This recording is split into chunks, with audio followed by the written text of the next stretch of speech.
Olá, eu me chamo Alessandra, sou catequista da quinta-feira, horário das 9 horas. Vou falar com vocês o sexto e o sétimo encontro do livrinho. Vamos pedir ao Espírito Santo que seja um encontro bem agradável. Em nome do Pai, do Filho e do Espírito Santo. Amém. Santo anjo do Senhor, meu zeloso e guardador, se a ti me confiou a piedade divina, sempre me rege, me guarde, me governe, me ilumine. Amém. Antes de começar o sexto encontro, com o tema Deus chama Abraão, que responde pela fé, vou fazer um pequeno resumo, de todos os encontros que já se passaram. Começa lá em Gênesis.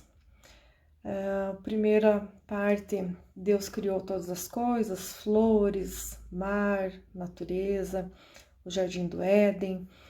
Depois criou Adão e Eva, que a serpente fez eles comerem do fruto proibido e por isso veio o pecado, Deus ficou muito irado deles terem desobedecido, Então, por isso, por causa dessa desobediência de Adão e Eva, que hoje nós mulheres sentimos dores no parto, E os homens têm que trabalhar arduamente pelo seu sustento. E as cobras viverão o resto da vida rastejando pela terra, Que foi a serpente que fez o Adão e a Eva cometer o pecado. Depois disso, veio Caim e Abel, e por ciúmes, Caim matou o irmão, Abel.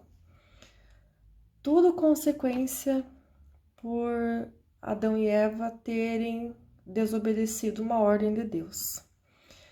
Depois, Deus ordenou a Noé que construísse a arca, por causa do dilúvio, que ele colocasse a família dele e mais um par de cada animal, e choveu por 40 dias e 40 noites, Passado isso, Deus pediu para Noé reconstruir a cidade, porque a cidade toda com o grande dilúvio acabou.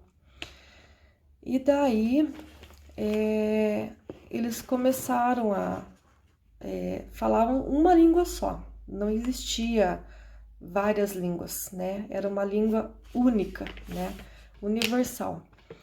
Só que começou a ter muito desentendimento, orgulho, ambição no meio do caminho.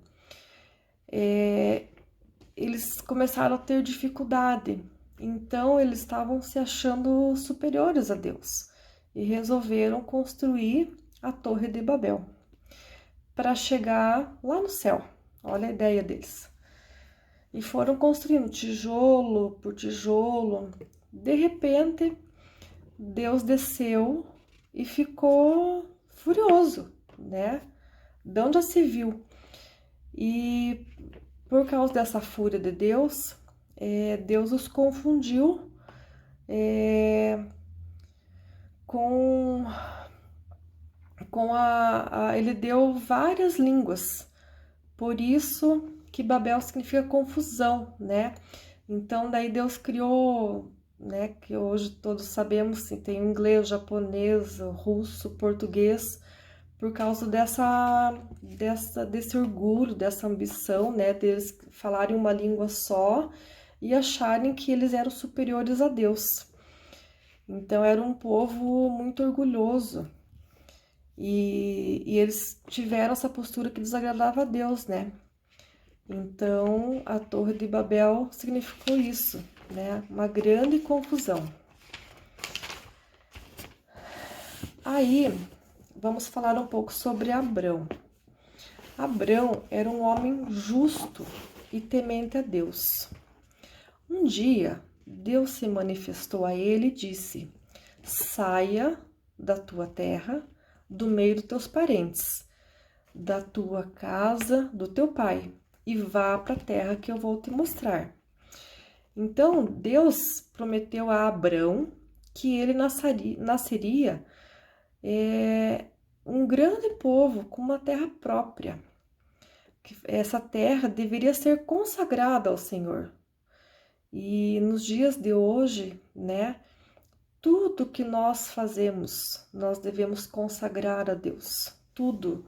O meu dia começando, eu consagro a Deus. Se eu for fazer um trabalho, eu consagro a Deus, uma prova. E como Abrão era obediente, simplesmente ele obedeceu. E diante da proposta, ele ficou inquieto, né? Porém, como ele era um homem de profunda fé, ele apenas obedeceu. Abrão significa grande pai. Então ele deixou tudo, né? Tudo, né? A casa, a terra. Mas, como ele confiou em Deus, e Deus cumpriu a promessa, Deus passou a chamá-lo de Abraão, que quer dizer pai de uma multidão, né? Então, a partir do sim dele, ele tornava-se propriedade do Senhor. Então, com esse pacto de aliança, Abrão assumia a responsabilidade de conduzir a sua família, porque é bíblico, né? Nós devemos confiar sempre em Deus. A gente não pode ter meia dúvida, a gente tem que ter confiança plena que Deus jamais vai nos deixar na mão, jamais vai nos abandonar, né? No 7º encontro, fala sobre a aliança de Deus com Abraão, Isaque e Jacó. E lá nós temos uma história que eu gosto muito dessa história, uma história assim que me arrepia. Cada vez que eu ouço ela, eu acho assim fantástica, que conta a história de José. José foi filho de Jacó, e Jacó teve 12 filhos, mas o José era o filho preferido de Jacó. E por ele ser o preferido, ele causava um certo ciúmes dos irmãos dele. Então, fora isso, o José, ele tinha o dom de interpretar sonhos, né? E ele imaginava para si mesmo um futuro promissor. Aí, como os irmãos dele tinham muito ciúmes, eles resolveram matar o irmão, isso mesmo. Aí eles falaram, vamos jogá-lo numa cisterna, para que ele morra ali. Mas eles se arrependeram, foram lá na cisterna, resgataram José e o venderam como escravo por 20 moedas de prata para os comerciantes estrangeiros. E